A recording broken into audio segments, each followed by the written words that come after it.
So this is another question on dimensions.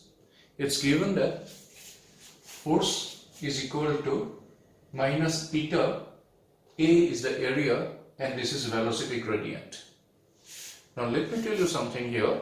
If you are in first year and have just started learning about dimensions, this is the second chapter you are learning, and you have not yet learned about viscosity.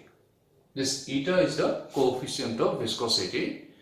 This topic comes in hydrodynamics, which is in the second part of the NCERT book.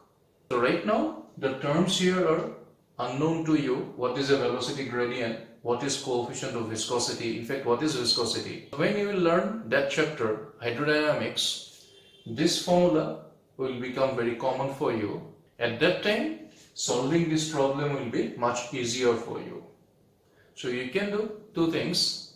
Either you can leave this problem for the time being and come back to this once that hydrodynamics is covered in your classes, or you can just assume that this formula is given by Newton as said in the question, and this is a force, this is coefficient of viscosity, this is area, this is velocity, this is length, distance, and we have to use dimensional analysis to find the dimensional formula of eta.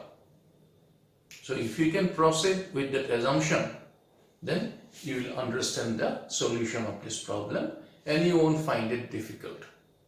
Okay, so see, here we first use that rule of dimensional analysis, which says that in an equation the dimension of left hand side must be equal to dimension of right hand side.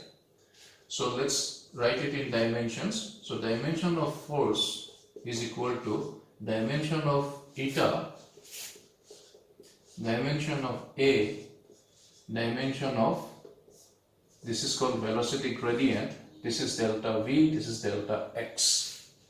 Okay, so now if you remember the dimension of formula, you can straightaway write here, but assuming that you do not remember the dimension of force, you can divide it into mass into acceleration, then dimension of eta, now dimension of A, then comes this term, right?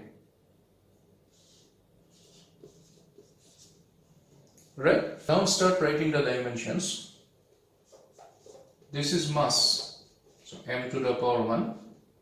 This is acceleration. What is the unit? Meter per second square. Meter means length, so L to the power 1 per second square, t to the power minus 2. See, it is easier to write the dimension from the unit if you know the unit. Meter per second square. Meter means length, that is L per second square, time to the power minus 2. Clear? Similarly, this is unknown, so we leave it like this. This is area. Area means what? Meter square. Meter square means L to the power 2. Length into length is area.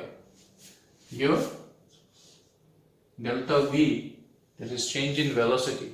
Velocity is what? Meter per second.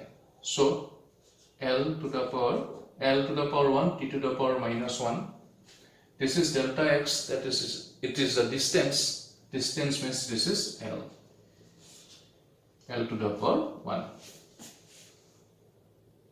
Okay, now see, this L to the power 1 and this L to the power 1 will cancel out. Okay, we want the dimension of eta, so let's keep it on this side. This is m to the power 1, there is no mass here, so this will remain as it is. L to the power 1, this is L to the power 2. When it comes here, this plus 2 will become minus 2. Okay, like we do it in algebra. This is t to the power minus 2. There is 1 t to the power minus 1 here. When it comes here, this will become plus 1.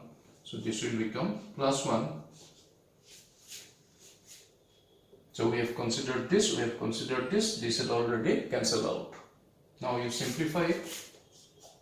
This will become m to the power 1 L to the power minus 1, T to the power minus 1.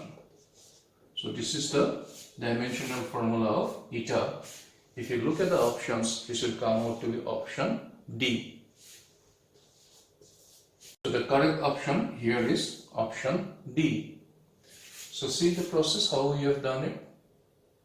So even if you don't know how this formula has been derived or what are the exact meaning of the different terms here, if you know the dimensions of these quantities, you can arrive at the dimension of the unknown. As I have